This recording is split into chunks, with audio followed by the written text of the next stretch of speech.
Hey everyone, my name is Collin Hammock, and I believe I'm in the majority when I say this. We love college sports. From watching red-shirted quarterbacks turn into Heisman Trophy winners like Baker Mayfield, or watching stars being born in the blue and white of the Duke Blue Devils like Zion Williamson. Now, there have been thousands of names and stories throughout college sports. Not even one of them, though, has brought these young men and women a dime. The NCAA is the end-all, be-all of college sports. They host up to 90 national championships. Those range from football to basketball to things like water polo and fencing. NCAA is also the organization. NCAA is also the organization that handles all college TV deals. For example, March Madness in 2019 was the last major playoffs for the men's college basketball teams due to the COVID-19 issue.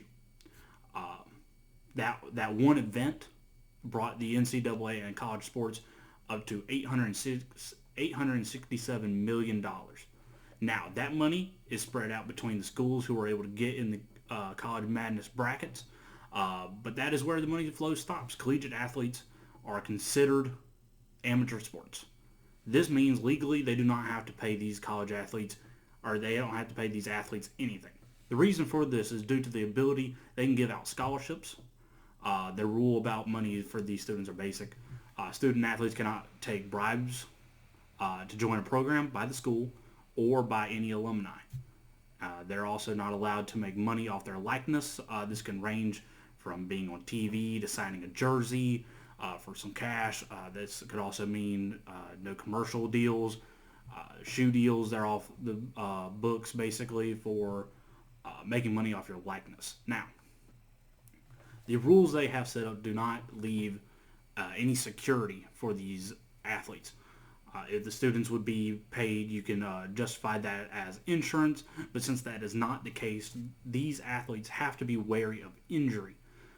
Example, Zion Williamson was the highest graded draft prospect since LeBron James. In the middle of his collegiate career, he blows out the bottom of his shoe and injures his knee.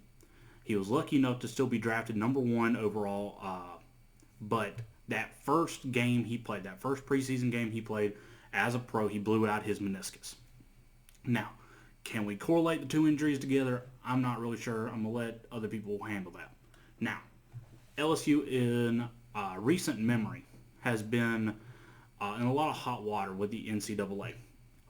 For example, their men's basketball coach, Will Wade, has been under scrutiny after a wiretap that caught him bribing a player named Javonte Smart. Only a year before this issue, he was accused of paying $300,000 to a five-star recruit named Nas Reed. Now, no more information as of August 24th has come out about the fate of Will Wade. According to the NCAA rules, it could cost the school their ability to give out scholarships. For a season or two, there was no real specifics about it. We're still in the waiting period to when his punishment should come out.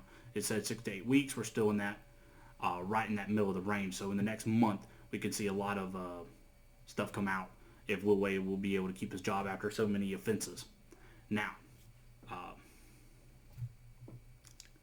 the second conundrum LSU found itself in happened to the night the LSU Tigers won the championship. NFL superstar and LSU alumni Odell Beckham Jr. Was caught on camera giving wads of cash to two of the LSU players.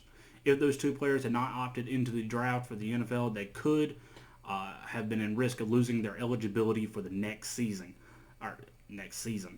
Meaning, if they wanted to come back to school for their senior year, they would be barred from playing football. This is because the bylaws of the NCAA